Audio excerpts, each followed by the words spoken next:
আমি ওনাকে একটি প্রশ্ন করছি, দেখি জবাব দেয় কি। যে এই যে মন্দিরগুলো উদ্বোধন করলেন, সবকিছু করলেন, বিশ্ব ধর্মসভা হচ্ছে যাকে ইস্তেমা বলে, হুগলির পুইনানে 34 বছর পর। তো আপনি তো সব জায়গায় গিয়ে এই হিজাব পরে যান, ওখানে যান না কেন? হ্যাঁ, ওখানে যান দেখি, এরকম বারপায়ের বেটি হয়েছে, যান।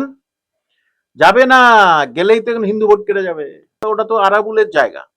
ও তো সেই ক্যানিং পূর্ব থেকে ওখানে এসে কেন দাদাগিরি করে? কেন দাদাগিরি করে? সরকারি জমি টাটা চলে যাওয়ার পর থেকে তো সত্যি আর বাংলায় সেভাবে কোনো বড় শিল্প নেই।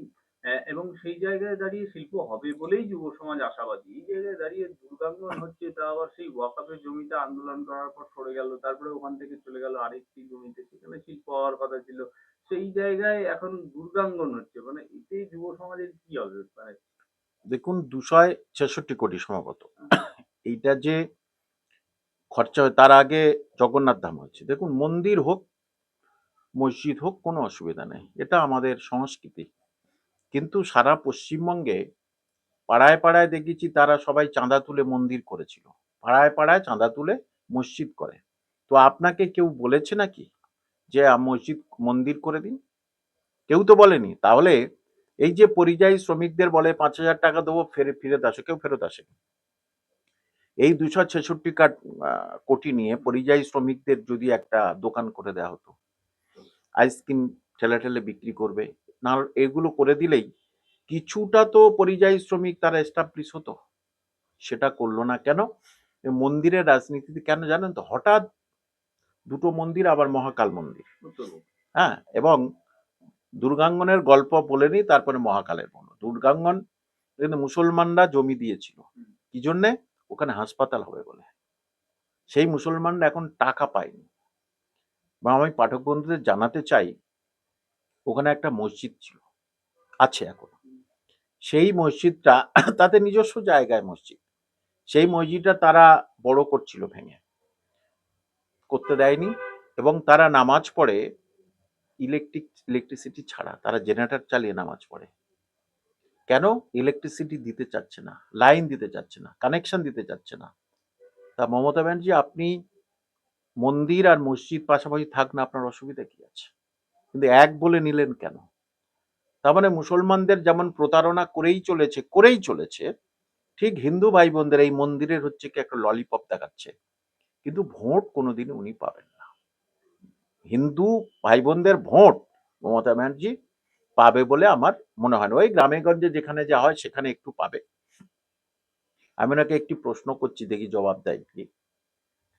যে এই যে মন্দিরগুলো উদ্বোধন করলেন, সবকিছু করলেন, বিশ্ব ধর্মসভা হচ্ছে যাকে ইস্তেমা বলে, হুগলির পুইনানে 34 বছর পর। তো আপনি তো সব জায়গায় গিয়ে এই হিজাব পরে যান, ওখানে যান না কেন? হ্যাঁ, ওখানে যান দেখি, এরকম বারপায়ের বেটি হয়েছে, যান। যাবে না, গেলেই তো এখন হিন্দু ভোট কেটে যাবে। বুঝতে পারলাম, হিন্দু ভোট কেটে যাবে। অসীমা পাত্রকে সেখানে আছে, হ্যাঁ, বেচারাম মান্না সেখানে আছে। তা আপনি যাবেন না কেন? সব কাজে তো সারা ভারতবর্ষের সমস্ত জায়গা, সারা পৃথিবী থেকে এসছে। তাহলে এটা তো ভোট ক্যাপচারিং আপনার হবে। জাননি কেন? মহাকাল মন্দির, এমস এর জন্য বলে জায়গা নেই, হবে না। রায়গঞ্জে সেই আমাদের যে রায়গঞ্জের যে প্রিয়রঞ্জন দাসমুন্সী, তিনি এমস করবে বলেছিলেন, বাধা দিয়েছিলেন। সব নিজের ক্রেডিটে হবে। তাহলে মহাকাল মন্দিরটা কি করে হচ্ছে? ওখানে তো ও এমস এর জায়গা ছিল না, কি করে হচ্ছে? ওনার রাজনীতি মন্দিরের রাজনীতি, ওনার রাজনীতি মুসলমানদের রাজনীতি। মুসলমানরা পুরোপুরিভাবে সরে গেছে। এবারে এই টাকাগুলো কাদের পয়সায়? আমার আপনাদের ট্যাক্সের পয়সা এই টাকাগুলো করছে, না ওর নিজের পয়সায় করছে? না, এই জায়গায় একটা শিল্প হলে নিউ টাউনে তো হিন্দু মুসলিম সকলেই কাজ পেতে পারতো যোগ্যতার ভিত্তিতে। হাসপাতালটা হলেও তো ভালো হতো, তাও হিন্দু মুসলিম সবাই সেখানে যেত। চারদিকে একটা মন্দির হলে যা দোকানপাট হবে, তার থেকে একটা মসজিদ, একটা হাসপাতাল হলে কিন্তু সারা দিন রাত খোলা থাকবে। তাহলে বহু মানুষ সেখানে কিন্তু করে খেতে পারতো। উনি তো কিছু করে দেবেন না। চপ বিক্রি করে, চপ শিল্প ফ্লপ, ঘুগনি শিল্প ফ্লপ। এখন মহিলাদের বলে যে তোমরা এটা করে দাও, স্বামীদের কাছে দাও, তারা সবই ফ্লপ। নিজেই ফ্লপ হয়ে যাবে 2026 ইলেকশনে, দেখে নেবেন। তো ভাঙড়ে আবার সে আরাবুল শওকতের যা ঝগড়া, মানে একেবারে মারামারি, হাতাহাতি, গাড়ির দরজা কাঁচ ভাঙাভাঙি, এই তো অবস্থা। সেটাকে কলকাতা পুলিশের আন্ডারে আনা হলো ভাঙড় থানাকে, সে তারপরেও এই বিবাদ মিটছে না। দেখুন যে তৃণমূলের প্রায় জায়গার সংস্কৃতি, সব জায়গার সংস্কৃতি বলবো না, প্রায় জায়গার সংস্কৃতি টাকা তুলতে হবে, তোলাবাজি করতে হবে, সিন্ডিকেট বাজ করতে হবে, এটা তো সবাই জেনে গেছে আমজনতা।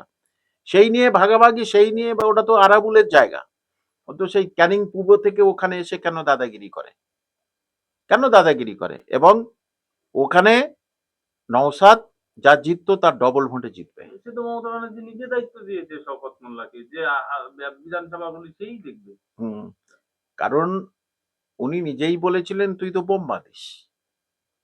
তো মানুষ এই বোম বাঁধা লোককে কি করে হচ্ছে কি ভোট দেয়, সেটা হচ্ছে একটা একটা কি বলবো, কিছু মানুষের রুচি আদর্শের প্রশ্ন নিয়ে এসেছে। সবাই বলে যে বোম বাঁধে শেখ শাহজাহান।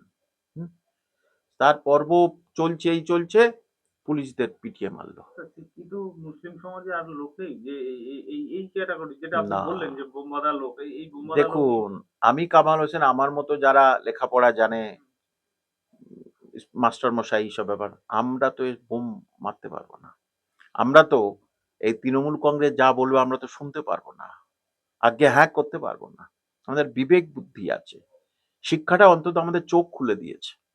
কিন্তু ওরা তো জানে কালকে সকালে কি খাবো ঠিক নেই, যে মিন বিক্রি করতো, মিন ধরতো, কেউ বলছে ওই ফিশারির ওখানে সিকিউরিটি ছিল, সেখান থেকে সে এই জায়গাটা কি করে আসে, কি করে আসে? হ্যাঁ, সিপিএম এর সময় তার উত্থান, আবার তৃণমূলের সময় তার উত্থান, তারা রং পাল্টাচ্ছে, কিন্তু আশেপাশের মানুষের রুজি রোজগারটাকে, ওইসব এলাকায় সংখ্যালঘু মানুষরা না খেতে পায় না, খুব কষ্টে তারা দিন গুজরান করে। সেখানে তাদের হাতে বোমা বন্দুক দিয়ে দিয়েছে যে মার, এই কর, অমুক কর, তোর সারাদিনের পরে 500 টাকা পাবি আর বিরিয়ানি পাবি, ব্যাস, এটা সবাই মনে করে তাই।